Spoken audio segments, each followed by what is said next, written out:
Warning. The following video contains lewd themes. Lewd themes. It's lewd. I'm telling you, it's lewd. Now, I'm just say, I'm very surprised that Denise let me watch this. Very surprised. She watched it with me because it's bloomin' lewd. It is bloomin' lewd. I reckon it's because it's historic, based on a true story. So Denise doesn't think it's gratuitous. And obviously she remembers it from when it happened. So she was interested in it. But, crikey, she wouldn't let me get away with watching something like this normally. Bloomin' heck. It's lewd, I'm telling you. Yeah. So, you've had your warning. Lewd. Hey up, Rayvers. It's the general election. So I thought, let's have a look at a political film. But there ain't many films about British politics. Not that it's just to caught my eye any road.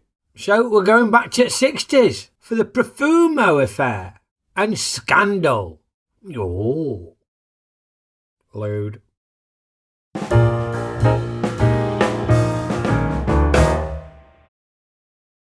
Well, the film opens in London in 1959 and we meet Stephen Ward, played by John Hurt, who appears to be ogling young ladies. Now, Stephen Ward is an osteopath and shagger, from what I can make out. Likes living the high life, likes the ladies. And we see him pay a visit to this bar, which looks like it's got some lewd dancing going on, with these scantily clad dancing girls. And one of them catches his eye. Yeah, he starts ogling Christine Keeler, played by Joanne Whalley. Immediately takes a shine to her, whips her away from this older chap who's got his hands all over her. Yet he saves her that indignity by being an older chap putting his hands all over her. Very chivalrous. And he whisks her off to his ickle-placent country, which is in the grounds of a bloody great mansion that belongs to Lord Astor. And she seems pretty taken by this. I think she works out this bloke's her way into high society. You must let me help you. Introduce you to some friends of mine, some photographers, film people, television people. And yeah, he seems very infatuated by her. And he gets her to move in with him and change her hair colour. But despite that, he doesn't seem interested in having it off with her. More just sort of introducing her to folk and encouraging her to engage in lewd antics. All hands on deck. So yeah, as the film progresses, I think he's less of a shagger and more just an ogler. One of these voyeur blokes who likes watching folk do lewd stuff. Probably love a bit of dogging.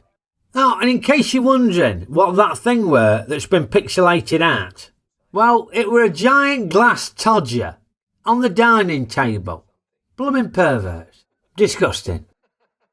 Now, Christine Keeler and her mate, Mandy Rice-Davies, start to mingle and hobnob with loads of high society folk, courtesy of Stephen Ward.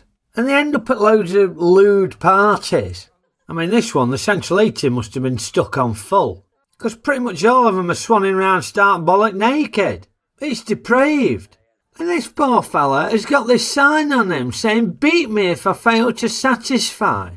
So she thwacks him on the end of his todger with a rose. There's thorns in them stalks. Might end up with a thorn in his todger. He'd have to bugger off to the bathroom with a pair of tweezers and a bottle of TCP. Oof, don't bear thinking about. Not my sort of party at all, thank you, no. Rather have a game of Pictionary. Now, at one of these lewd parties, Christine Keeler meets John Profumo, Secretary of State for War in the government. And he obviously takes a shine to her, does Profumo.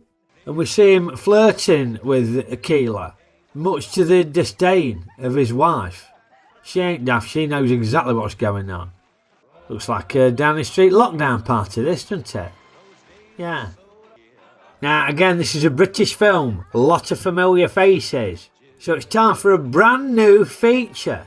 Who's having it off with her?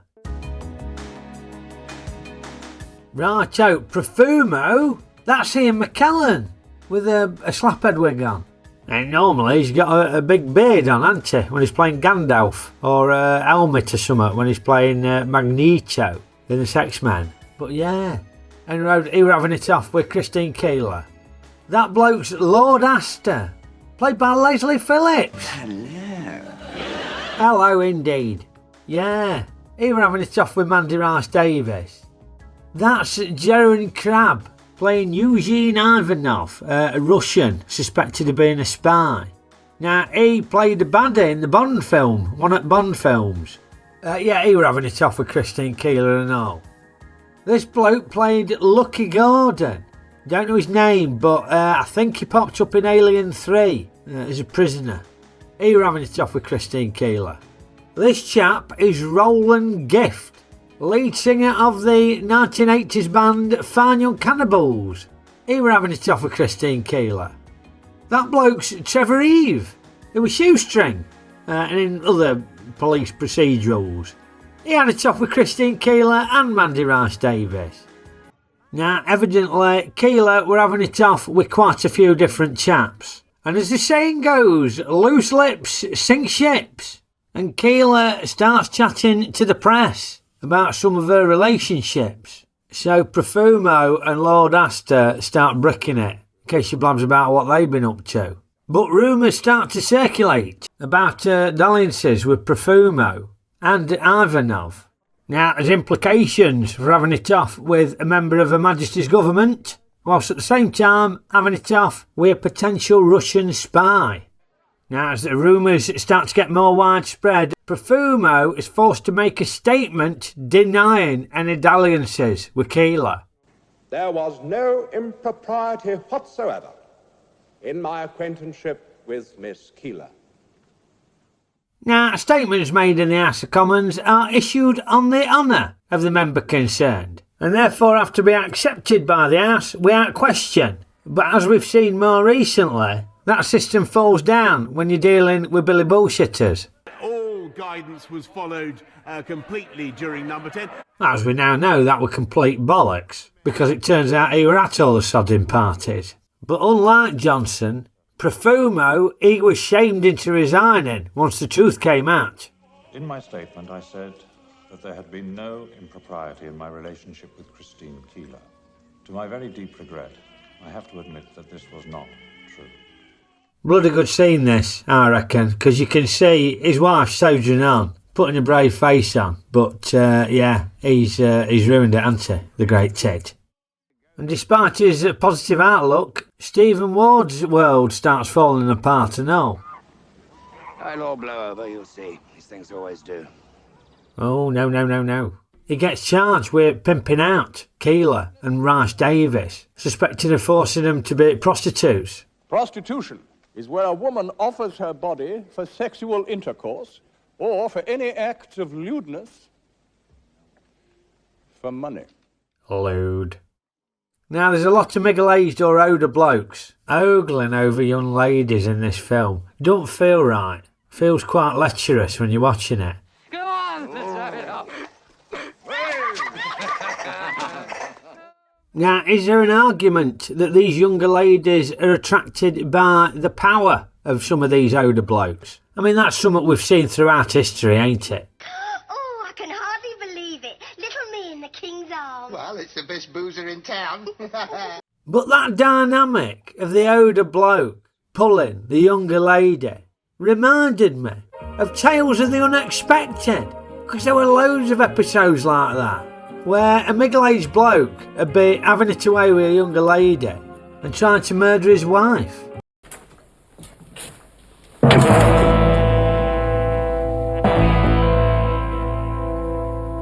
I mean, it was seemingly that plot every other week. Always a middle-aged bloke murdering his wife. I mean, the script's obviously fantasies of a middle-aged bloke who probably wanted to murder his wife. Wonder if Roald Dahl were trying to tell us something. Okeydoo, on to Ray's ratings. Well, now, I were intrigued by this film. I was vaguely aware of the Profumo affair at the time, but I didn't really understand the ins and outs of it. So I were looking forward to watching this, to put a bit of meat on the bones of the Profumo affair, so to speak. So I were hoping for a 3-star film.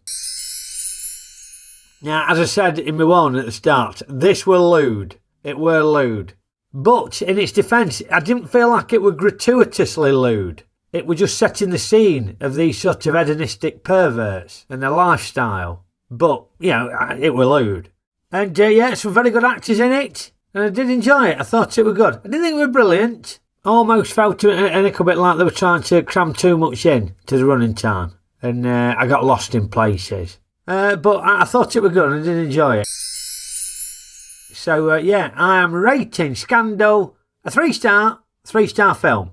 But lewd factor 5.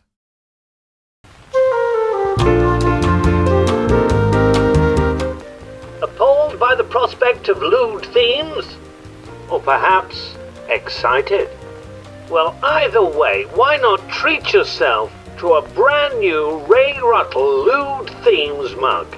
Available via rayruttle.com now.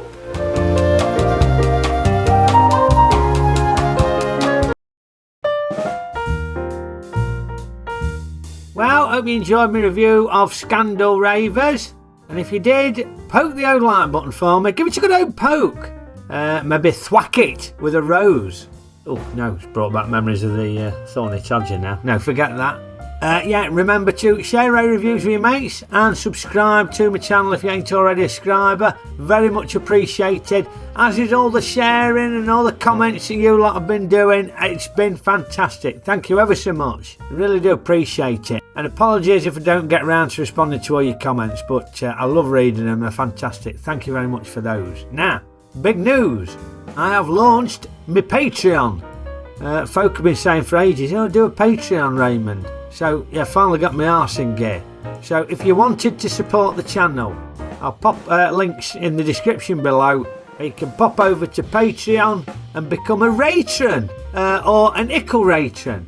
And we'll do monthly requests where you can submit your request for the randomised review rotator. And also, if you're a full Ratron, you can get your sent a horse in this year's race night tournament. Yeah, your own Ickle avatar there with your cartoon face on and all. So pop over to Patreon if you want to support the channel. And if you don't want to, that's fine too. Don't worry about it. And of course, it's General Election Day. So if you ain't voted, get your send down the polling booth and put an X next to your preferred candidate, unless they're an arsehole, in which case don't bother. Anyway, copyright box permitting, I will be back with another review for you very soon. So I will see you next time. Okeydoo.